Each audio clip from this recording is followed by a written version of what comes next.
Welcome back to the deep dive. We are doing something a little different today. Usually we look at skills, how to negotiate, how to invest, how to learn faster, that sort of thing. How-tos, yeah. Exactly. But today we are looking at the stage on which all those skills play out. We are looking at the room you are sitting in right now, the way your kitchen is organized, the layout of your office. The environment itself. Because we are diving into a stack of research articles, psychological studies, some really interesting behavioral economics papers that suggests something pretty radical. It really is. It suggests that motivation, that thing we all chase and wait for, is overrated. It is a provocative statement, isn't it? Because we have built an entire culture around the idea of the self-made individual. Yeah. We worship willpower. Oh, absolutely. The whole pull yourself up by your bootstraps idea. Exactly. We love the Rocky montage where the hero just decides to be better, grits their teeth, and overcomes the odds. But the sources we are looking at today argue that often the key isn't inside your head at all. It's in the physical space around you. It's in the room. Right. And to be clear, we aren't saying you have no free will. That's not the point. But we are exploring the idea that your environment is silently vetting every decision you make before you even realize you've made it. It's like a silent co-pilot. A silent co-pilot. I like that. We've got this incredible document titled Motivation is Overrated. Environment Often Matters More. And it covers everything from hospital cafeterias to Dutch architecture to, well, flies in urinals? We're definitely going to talk about the flies. That is Yeah. a classic case study in behavioral economics, a personal favorite. I can't wait. But before we get to the bugs, let's just, set the mission here. We want to explore how choice architecture, which is a term I really want to dig into, shapes human behavior more than internal drive. Yeah, And hopefully by the end of this, figure out how we can stop being victims of the architecture designed by others and start being the architects of our own lives. exactly. It is about shifting the focus from internal grit to external design. And I think there is no better place to start this conversation than with a really clever, kind of subversive experiment that happened at Massachusetts General Hospital in Boston. I love this story. It centers on a woman named Anne Thorndike, a primary care physician at Mass General.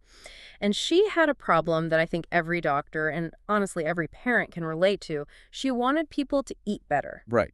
A simple goal, but an almost impossible task. She looked at the hospital cafeteria, which serves thousands of people a day, staff, visitors, patients, and she saw, well, a nutritional nightmare. People were grabbing soda, chips, all the easy stuff. All the easy stuff. But here is the constraint, and this is what makes the study so genius. She did not want to talk to anyone. Which is usually the first move, right? If Right. you want people to change, you lecture them. You put up a poster that says soda is bad, or you hand out pamphlets on the food pyramid. The information campaign. But Thorndike knew what most behavioral scientists know. Information rarely changes behavior. We all know vegetables are good for us. We know. It doesn't mean we eat them. We eat the chips anyway. So she decided not to rely on willpower or motivation. She didn't want to engage with their rational brain at all. She wanted to see if she could change their eating habits simply by changing the choice architecture of the room. Okay, so choice architecture. Let's break that down. What are we actually talking about here? It's just a fancy term for how choices are presented to you. It's the layout of a room, the design of a website, the order of items on a menu. It's the structure that influences your decision. So paint the picture for us. What did this cafeteria look like before she started, moving the furniture? Well, like most cafeterias designed in the last 50 years, it was optimized for speed and sales, not health. And specifically, let's look at the drinks. They had these refrigerators located right next to the cash registers. The impulse zone. The impulse zone, the choke point. You're standing in line, you've got your wallet out, you're thirsty, you're bored. And what's in there? Yep. Exclusively soda, Coca-Cola, Sprite, all the sugary stuff.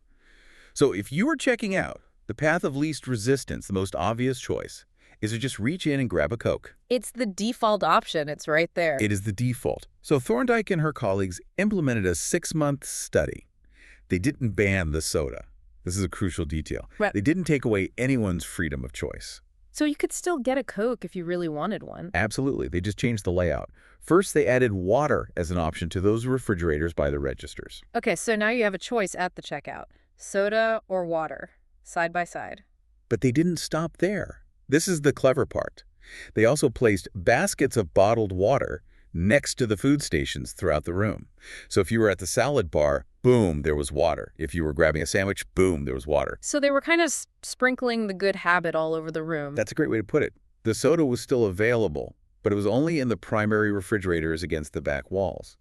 Water was now available at all drink locations. They essentially flooded the zone with water. They made it the ubiquitous, most obvious option. In a manner of speaking, yes. And the results were, frankly, staggering, considering nobody said a word to anyone. Huh? Over the next 3 months, soda sales dropped by 11.4%. That is a massive drop in a retail environment. I mean, if you told a CEO they could move the needle that much just by moving a fridge, they'd lose their mind. It is huge. Yeah. And it gets better. Simultaneously, sales of bottled water increased by 25.8%. Oh. And they did similar things with the food rearranging items to make healthier options more visible, putting the yogurt at eye level instead of the pudding, and saw similar results across the board. And I think the reason this story hits so hard is that it really undermines our ego. We like to think we are these rational agents. I bought the soda because I wanted the caffeine and the taste. I made a conscious choice. Yeah. But Thorndike proved that a huge chunk of those people didn't really want the soda in some deep philosophical sense. They just took what was easiest. Precisely. And this is the core concept we're talking about today, the idea of the environment as the invisible hand. The invisible hand. We like to think that we choose products based on what they are. You know, I choose this cookie because I love chocolate chips.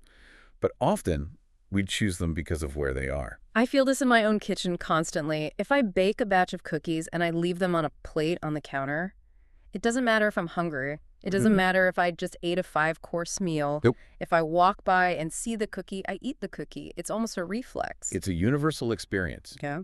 And it applies to the office, too. Think about the communal table in a break room. If someone brings in donuts or bagels and they're just sitting there, open and visible, Oh, it's game over. it becomes incredibly difficult not to grab one every single time you walk past to get coffee. Even if you aren't a donut person, you see it and your brain just goes, oh, donut. Right. And this brings us to a really important psychological distinction that the source material highlights. We tend to attribute behavior to personality. We say, oh, he eats healthy because he's disciplined, or she talks loudly because she's outgoing. We assign character traits to actions. Yes, but this research suggests that behavior is actually context-dependent. Context-dependent. Okay, so meaning the situation dictates the action more than the personality does. In many cases, yes. The source material gives some great examples. Think about a church. When people walk into a massive, quiet cathedral, what do? They whisper. They walk slowly. They take their hats off. Exactly. Now think about a dark, unlit street at night in a bad part of town. Mm-hmm. How do people act then? Wary, guarded, maybe they walk a little faster, they check over their shoulder, they're on high alert. And that's not because they suddenly became shy people in the church or paranoid people on the street. No, of course not. The environment signaled a set of behaviors, and they follow the cue. The most common form of change isn't internal, it's external. We are constantly being molded by the world around us. There is actually a formula for this, right? I remember seeing an equation in the notes that looked like something from a high school algebra class, which usually scares me, but this one actually made a lot of sense. Yes, this goes way back to 1936 from a psychologist named Kurt Lewin. He is often considered the father of modern social psychology. The equation is simple. B equals F, parentheses, P, comma, E, B equals F of P and E. Okay, let's unpack that. B equals F of P and E. It translates to behavior. That's the B is a function, the F of the person P in their environment E. Behavior is a function of the person in their environment. That's it. That seems so obvious when you say it, but I feel like we spend 99% of our time focusing on the P, the person, and almost completely ignoring the E. We do. We buy self-help books. We try to meditate. We try to fix us. You try to hack our willpower, increase our motivation. We do. We obsess over our internal state. Yeah. If I could just get motivated, if I just had more willpower. But Lewin was saying, you literally cannot calculate behavior without factoring in the environment. It is mathematically impossible.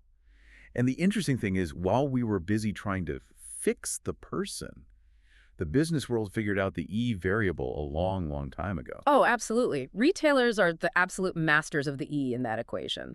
They aren't trying to change your personality when you walk into a store. They are just designing the trap. 100%. Back in 1952, an economist named Hawkins Stern described something called suggestion impulse buying. Which sounds like my entire life story at Target. It is exactly what happens. Stern defined it as a purchase triggered when a shopper sees a product for the first time and visualizes a need for it. Visualizes a need. I love that phrase. It's not that I had a need. I didn't walk into the store thinking, boy, I sure need a new avocado slicer. No. I saw the avocado slicer, and my brain instantly invented a future scenario where my life would be better if I owned it. And retailers design their entire stores to maximize that visualization. It is an absolute science. For example, let's just talk about shelving. Items at eye level are purchased significantly more often than items near the floor. So the old retail phrase, eye level is buy level, is real. It is very real. And brands pay a fortune in what are called slotting fees to get that prime real estate. You'll find the most expensive brand names, the ones that drive the most profit for the store, right there in your line of sight. And the cheaper stuff, the generic brands. They're tucked away on the bottom shelf where you have to physically crouch down to find them, or on the very top shelf where you can barely reach. They are adding friction to the cheap stuff and removing friction from the profitable stuff. Exactly. It's all about friction. And then there are the end caps. The big displays at the end of the aisles, the pyramids of soda cans. The money-making machines. These are the units at the end of the aisles that you face when you turn the corner. They are prime real estate because they are obvious locations with high foot traffic. The source mentions a statistic regarding Coca-Cola that is just, it's mind-blowing. Okay, hit me with it. 45% of Coca-Cola sales in many supermarkets come specifically from end-of-the-aisle racks. Wait, say that again? Nearly half their sales, just from being at the end of the row. Half. Think about what that means. We assume people buy Coke because they are loyal to the brand or they prefer the taste to Pepsi. But this data suggests that a huge number of people buy Coke simply because it was the first thing they saw when they turned the corner. It was obvious. It was there. It was the path of least resistance. It really highlights the illusion of control, doesn't it? We think we drink Bud Light because we prefer the taste. Or we think we go to Starbucks because we love their coffee. But the reality is, a lot of people drink Bud Light because it is in every single bar and on tap everywhere. People go to Starbucks because there is one on every corner. It's available. It's the most obvious option. Our actions are shaped by that obviousness, not just by some deep, purposeful drive. That's the takeaway. So if we want to change our behavior, it seems like we need to understand how we perceive these options. Because we aren't robots processing data, we are biological creatures. The source material goes into the biology of perception, and I think this is key to understanding why some cues, especially visual ones, are so powerful. It is. It's fundamental. Every living being senses the world differently, and it's always tailored to their survival. The text draws these great comparisons to the animal kingdom. Right. Eagles have this incredible long-distance vision to spot prey from thousands of feet in the sky. Snakes. Well, snakes smell by tasting the air with their forked tongues. Which is still terrifying, by the way. I just want to put that on the record. It is a bit unsettling, yes. Yeah. Sharks can detect the faint electrical fields and vibrations of their prey in the water. Even single-cell bacteria have chemoreceptors to detect toxic chemicals and move away from them. So every creature has its own sensory world. Exactly. But for humans, the hierarchy of our senses is very, very clear. Vision is king. Vision is absolutely dominant. It's not even a close competition. The human body has about 11 million sensory receptors. 11 million. And get this. Approximately 10 million of those are dedicated to sight. Wow. So what is that, like nearly 90% of our sensory input capability is just for seeing things? Depending on how you count it, yes. The optic nerve has more fibers than the nerves for hearing and touch combined. Some experts estimate that half of the brain's total resources are used just to process vision. Half the brain's power is just running the visual display. That's how important it is for our species' survival. So functionally, we are just a pair of walking eyeballs with some other senses tacked on for flavor. In terms of bandwidth and brain power, Yeah. absolutely. And this has huge implications for our habits. If I'm trying to form a habit or break a habit, focusing on what I hear or smell is fine, but focusing on what I see is where the real leverage is. Because visual cues are the loudest signal entering the brain. They get the most attention by default. Exactly. Visual cues are the greatest catalyst of human behavior, which means a small change in what you see can lead to a really big shift in what you do. This is why the phrase out of sight, out of mind isn't just a cliche, it's a biological reality. If you don't see it, your brain literally deprioritizes it to save energy. Correct. And conversely, if a visual cue is right in front of you, it triggers a loop. It demands attention. You can't not see the cookie on the counter. So the goal then, if we're trying to be architects, is to live in environments filled with productive cues and, just as importantly, devoid of unproductive ones. That is the architectural challenge. That's the whole game. Okay, so let's get practical. We've established that our environment pushes us around and that our eyes are the main way we engage with that environment. How do we actually use this? The source gives a great example from the 1970s during the energy crisis. Yes, the Dutch energy crisis. This is a fascinating case study because it wasn't even intended to be a psychological study at first. Researchers were simply monitoring energy usage in a suburb near Amsterdam, and they found something strange. An anomaly in the data. A huge anomaly. Yeah. Most of the houses in this neighborhood were identical. Same size, same construction, same price for electricity, same demographic of people living in them. But for some reason, some homeowners were using 30% less energy than their direct neighbors. 30% is a massive difference. That's not just turning off a few lights. That's a fundamentally different lifestyle. You'd assume those people were just super eco-conscious, right? Right. That's what you'd think. You'd assume, oh, the P in Lewin's equation is different. These are just thrifty, disciplined people. Right. But it turned out the P was the same. It was the E, the environment. The only significant difference between the houses was the location of the electrical meter. The meter, you mean the little spinning dial thing? Exactly. In the high-usage homes, the ones burning all the energy, the meter was in the basement. Hidden, out of sight, out of mind. Precisely.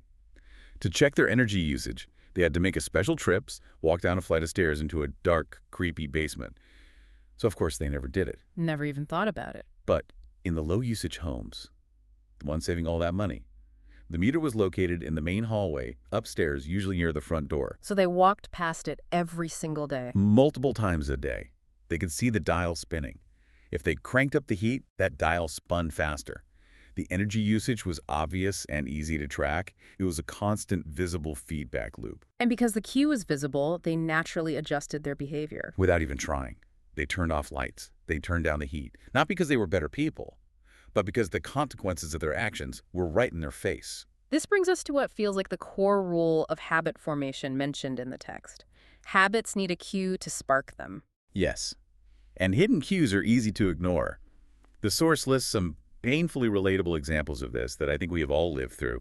It's easy not to practice the guitar when it's tucked away in the closet. Guilty. 100% guilty. I bought a guitar 3 years ago. It is in a beautiful case under my bed. I have not seen it since 2024. And I'm going to guess you probably haven't played it since then either. Not one time. Another one. It's easy not to read a book when the bookshelf is in the guest room. Or it's easy not to take your vitamins when they are hidden in the pantry. I feel personally attacked by the vitamin one. I buy them with the best intentions. I put them in the cupboard to keep the counter looking clean and minimalist. And then 6 months later, I find the expired bottle. Because the cue is gone. The trigger for the habit has been eliminated. But there is a flip side. If you make the cue obvious, you can change behavior almost effortlessly.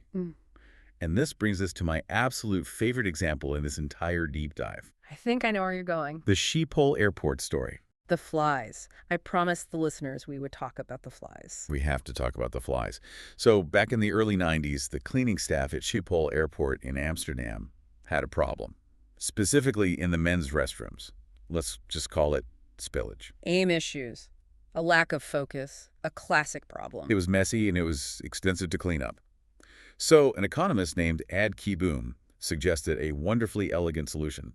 They installed, or rather etched, a small sticker that looked like a photorealistic housefly near the center of the bowl of each urinal, right near the drain. Just a tiny sticker of a bug. That was it. Just a sticker, but the psychology was instant and powerful. Men stepped up, saw the bug, and subconsciously aimed for it. It tapped into some primal hunting instinct. Give them a target and they'll hit it. It's basically gamification, target detected. It turns the passive, mindless act of using the restroom into a tiny subconscious challenge, and people are wired to engage with challenges. The results. Spillage reduced significantly. Uh-huh. Further analysis showed that those little fly stickers cut bathroom cleaning costs by 8% per year. That is incredible. 8% of a major international airport's cleaning budget.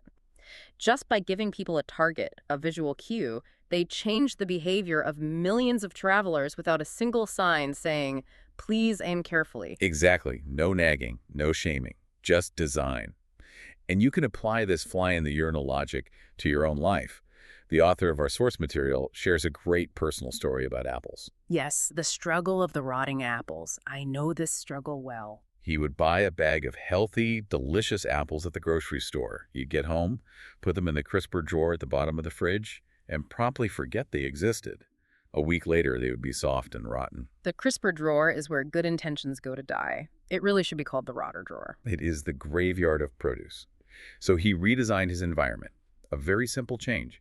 He bought a large, nice-looking display bowl and put it right in the middle of his kitchen counter. And when he bought apples, you put them there. In plain sight, the first thing you see when you walk into the kitchen. And he says, almost like magic, I began eating a few apples each day. Not because his willpower suddenly increased, but because the apples were obvious. They were now competing for his visual attention against the chips in the pantry and the cookies on the shelf. I love that. It's so simple. So let's brainstorm some tactical redesigns based on the text. If you're listening to this, look around your room right now. What can you change? Okay, let's look at the list from the source. We talked about medication. Don't hide it in the medicine cabinet. Put the bottle directly next to the faucet in your bathroom. So you see it every single time you brush your teeth. You're piggybacking the new habit onto an existing one. The toothbrush becomes the cue. Exactly. Want to practice that guitar? Get it out from under the bed. Buy a stand, doesn't have to be expensive, and put the guitar in the middle of the living room. Make it something you have to practically trip over to get to the couch. You are lowering the friction. If the guitar is out of the case and on a stand, picking it up takes 0 effort. If it's in the case, under the bed, it takes like 5 steps of effort. And that's often enough to stop you. Want to send more thank you notes? Keep a little stack of stationery and a pen on your desk, not in a drawer. Want to drink more water? Don't rely on remembering to go to the kitchen. Fill up a few water bottles in the morning and place them in common locations. One on your desk, one on the coffee table, one by your bedside. The strategy is called sprinkling triggers. You want to increase the odds that you'll see the cue and think about the habit. Make the best choice the most obvious one. Okay, so that's for building good habits. Now, what about the reverse? What if we have bad habits we want to break? You just invert the rule. If making a cue obvious starts a habit, then making a cue invisible stops it. Out of sight, out of mind. Exactly. Think about a smoker trying to quit. The text points out that smoking is rarely triggered by just one thing. It's a web of cues. It's triggered by driving the car, or seeing a friend light up, or feeling stressed, or having that first cup of coffee in the morning. So their entire environment is full of landmines for them. Right. So the goal is to systematically reduce exposure to those cues. If you stop hanging out at the designated smoking area at work, you remove the powerful visual cue of other smokers. You make the habit less obvious. And for food, the cookies on the counter. If you eat cookies because they are on the counter, the first step is to put them in an opaque jar. The next step is to put that jar in the highest cupboard, so you need a chair to get it. Adding friction. Exactly. Or, better yet, just don't buy them. The easiest way to break a bad habit is to remove the cue from your environment entirely. It's about removing the negotiation. If the cookies aren't in the house, I don't have to spend a single ounce of willpower resisting them. The decision was already made at the grocery store. Precisely. Environment design allows you to take back control. Instead of being a victim of the space, eating the donuts because they're there, watching TV because the remote is on the armrest facing you, you become the architect. I like that. Be the architect, not the consumer. But here is where it gets really interesting, and maybe a little deeper, a little more complex. The text says it's not just about specific objects like apples or remotes, it's about the entire context. Yes, this is a crucial evolution in understanding habits. A cue can start as a specific object, like a pack of cigarettes on a table. But over time, with enough repetition, the habit becomes associated with the entire context. The room, the lighting, the people, the time of day, the vibe. The example given in the source material is social drinking. That's a perfect example. People often drink more in social situations than they would alone. And after a while, it's not just the sight of a beer tap that triggers the desire to drink. It's everything else. It's the sound of the music, the laughter, the dim lighting, seeing your friends with drinks in their hands. The entire context of the bar becomes one giant trigger that says time to drink. So we mentally assign habits to locations. The gym is for working out. The office is for working. The library is for being quiet. And this is where we run into so much trouble in our own homes, because we're not always disciplined about it. We establish these powerful relationships with objects and spaces. The source gives a great example of the couch. The couch. This is the danger zone for a lot of people, myself included. For person A, the couch might be the place where they curl up and read for an hour every night. So they sit down on that couch, their brain automatically switches into a state of focus. This is reading time, focus mode, on. But for person B, the couch is where they flop down after a long day, turn on the TV, and eat a bowl of ice cream. So the moment they sit down, the brain says, okay, time to shut off. Vegetable mode, on. Where's the remote? Where's the sugar? It's the exact same physical object, a couch, but it has a completely different relationship, a different set of cues for each person. Exactly. Different memories create different habits in the same place. And this explains why it is so incredibly hard to change a habit in an old environment. You are fighting against years of stored memories and associations. You sit on the couch intending to read, but your brain is screaming, where is the remote? Because that is the habit you have encoded into that piece of furniture for the last 5 years. You're fighting an uphill battle against your own brain. And there was a fascinating sleep study about this, right? With insomniac. Yes, this is a classic application of context control in therapy. Scientists took a group of chronic insomniacs and gave them a very strict, very simple rule. Get into bed only when you were tired. Okay, that seems logical. But the second part was key. If they got in bed and couldn't fall asleep within, say, 15 or 20 minutes, they had to get out of bed. They couldn't just lie there. No. They had to leave the room, go to a different room, sit in a dimly lit space, and do something boring like read a phone book until they felt sleepy again. Then and only then could they go back and try again. So no lying in bed staring at the ceiling for hours on end. None. And absolutely no phone scrolling in bed, no watching TV in bed. The entire goal was to break the association that bed enjoys awake. Frustrating. Because for an insomniac, the bed isn't a sanctuary of rest. It's a torture chamber. It's a cue for anxiety. Exactly. The environment had become a trigger for the wrong behavior. By systematically removing all the awake time from the bed, their brains relearned the association. Bed, colisases. Sleep. It became the only action that happened in that context. So eventually, just the act of climbing into bed became a powerful trigger for sleepiness. This is so powerful because it suggests that if you are really struggling with a habit, sometimes the best move isn't to try harder, but to just change your location entirely. Absolutely. It is much, much easier to build a new habit in a new environment because you aren't fighting all those old baked-in cues. So if you want to eat healthier... Try shopping at a new grocery store. Really? That seems so simple. Why would that work? Think about it. In your regular grocery store, you shop on autopilot. You could do it with your eyes closed. You know exactly where the chips are. You know where the bakery is. Your brain is running a pre-programmed script. I turn right for the produce, then I go left down the cereal aisle. Yeah, it's a routine. It's a routine. But if you go to a new store, that autopilot is broken. You have to actively look for things. You have to read the signs. You don't know where the junk food is, so it's easier to avoid it because it's not part of your automatic loop. You are forcing your brain to make conscious choices again. That is such a practical hack. Just go to a different Safeway or a different Whole Foods this weekend. Or if you want to think more creatively, don't sit at the same desk where you pay your bills and answer boring emails. Go to a park. Go to a different coffee shop. Or, as the text suggests, find a space with expansive architecture, a rooftop, a big room with high ceilings. The space itself can change how you think. I love that. Change the scenery, change the brain. But, and here's the reality check for a lot of us. Not everyone can just go to a rooftop patio or have a separate room for every activity. Correct. That's a luxury. A lot of us are listening to this in small apartments, or we work from home where our office is also our dining table, which is also where our kids do homework. The text addresses this with a concept called zoning. One space, one use. That is the mantra, even if the space is tiny. The author shares a personal struggle about this from when he first started as an entrepreneur. Right. He was working from his couch and his kitchen table in a small apartment. And the result was predictable, total burnout. He couldn't stop working in the evenings because there was no physical division. The kitchen table was his office, but it was also where he ate dinner.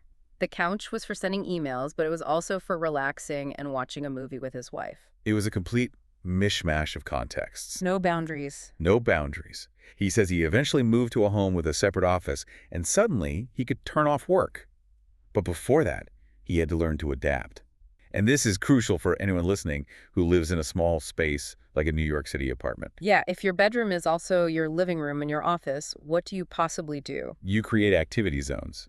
Even if it's just a corner of the room, You have a specific chair. That chair is for reading. Nothing else happens in that chair. So you don't check Twitter in the reading chair? You don't eat in the reading chair? Never.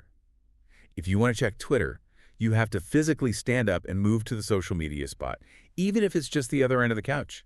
You have a small desk for writing, a table for eating. Every habit needs a home. Exactly. Even if that home is just a specific cushion on the floor.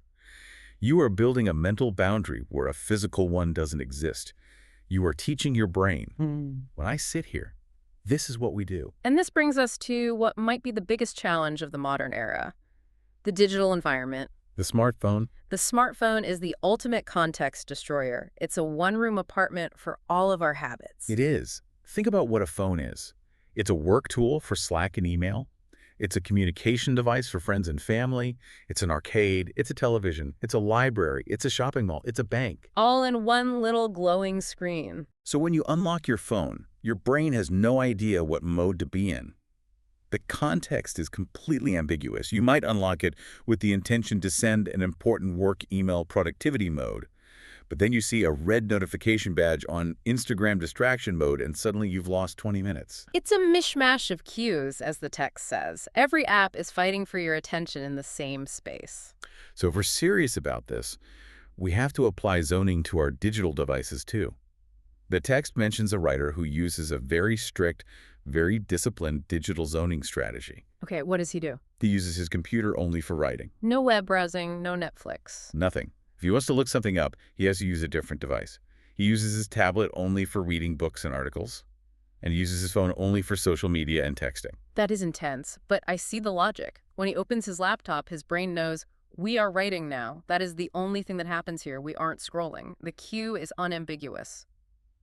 Exactly. A stable, predictable environment leads to stable, predictable habits. If you want focus, you need a space, physical or digital, that is dedicated only to focus. If you mix contexts, the easier habit usually wins. And scrolling is always easier than writing. Always. That is the truth. So let's recap what we've unpacked here, because there is a lot to take in. There is. We started with the idea that motivation is, overrated. That crazy idea at Mass General showed us that just moving the water can change what thousands of people drink without a single word. We looked at the science. Lewin's equation B equals F of P, E, and the biology of vision.